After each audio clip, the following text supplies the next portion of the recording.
Le CO2. C'était l'époque où la vague hip-hop française commençait à déferler sur nos baladeurs. Je découvrais mes premières claques musicales, IAM, NTM et MC Solar. Et de l'autre côté de l'Atlantique, le son lourd d'Ice Cube ou de Dr. Dre se mélangeait au grunge électrique de Nirvana. C'était ma bande-son, celle d'une période que j'ai adorée, mais qui me laissait aujourd'hui un souvenir au goût amer. Je n'oublierai jamais mon instituteur, Monsieur Poiret. Le meilleur, sans hésitation. Un homme bon, solaire, mais doté d'une autorité naturelle, aussi stricte que celle de nos parents. Je nous revois assis au milieu de la classe, en plein débat bruyant avec mon pote Aziz. Monsieur Poiret ne disait rien. Il observait tapis derrière son bureau. Soudain, sans un avertissement, une craie fend l'air avec une précision d'un missile. Elle vient s'écraser net sur le nez d'Aziz. Le choc a été tel que mon camarade, pétrifié, n'a plus osé décrocher un seul mot.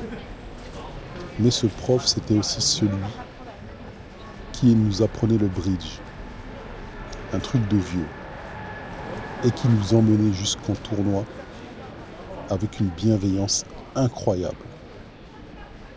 Mais le grand dossier de cette année-là, c'était la classe de neige. Mes sœurs y étaient passées avant moi. Je fixais leurs photos comme des trophées. Les skis à la main, les combis d'époque, le sourire aux lèvres devant l'immensité blanche.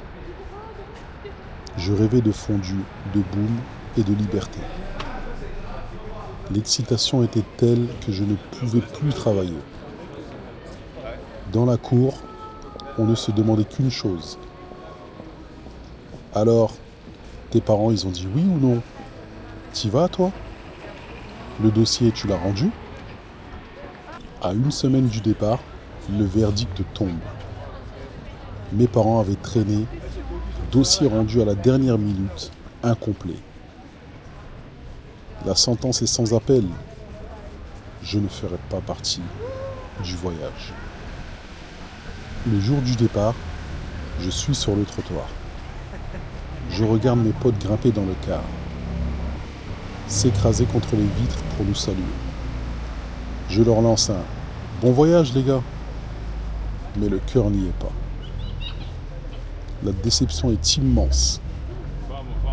J'en voulais à la terre entière de ne pas me laisser vivre ce bonheur. Ce voyage-là, je l'ai fait sur ma Game Boy à empiler des briques sur Tetris pour oublier que j'étais resté à quai. On fait un saut dans le temps. Direction le CM2. Dans la classe du directeur. Dans nos têtes de gamins, c'était le boss de fin. L'homme était intimidant. Des lunettes aviateurs qui cachaient son regard. Les cheveux gominés, plaqués en arrière, et toujours une paire de Stan Smith blanche aux pieds. Une allure moderne pour une méthode à l'ancienne.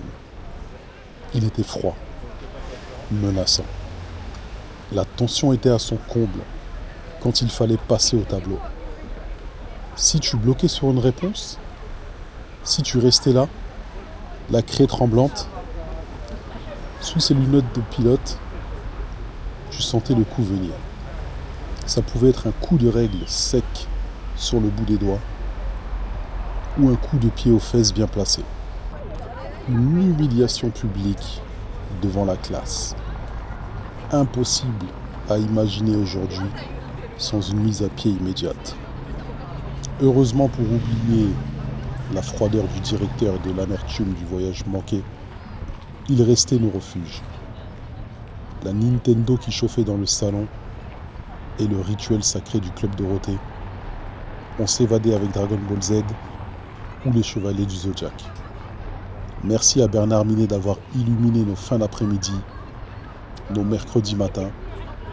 Ces chansons étaient nos hymnes, les seuls remparts contre la sévérité d'un monde d'adultes qu'on ne comprenait pas encore tout à fait. C'était ça, la fin de la primaire. Un mélange étrange de peur et d'excitation. On parcourait la ville en meute, les pneus de nos vélos crissaient sur le bitume chaud. On s'arrêtait dès qu'un grand passait en moto. Le regard brillant, le cœur battant à l'unisson du moteur. On se voyait déjà à leur place, chevauchant nos futurs rêves de liberté. On se jurait qu'on serait plus libre qu'eux, plus fort que nos profs, plus rapide que le temps qui passe. Je ne le savais pas encore, mais ces alliances de gosses étaient les dernières fondations avant le grand saut. Derrière nous, l'école primaire fermait ses portes, avec ses craies volantes et ses dossiers incomplets. Devant nous, la ville nous appartenait et l'adolescence nous attendait au tournant de la rue. Le moteur hurlant et les rêves en plein essor. On était prêts.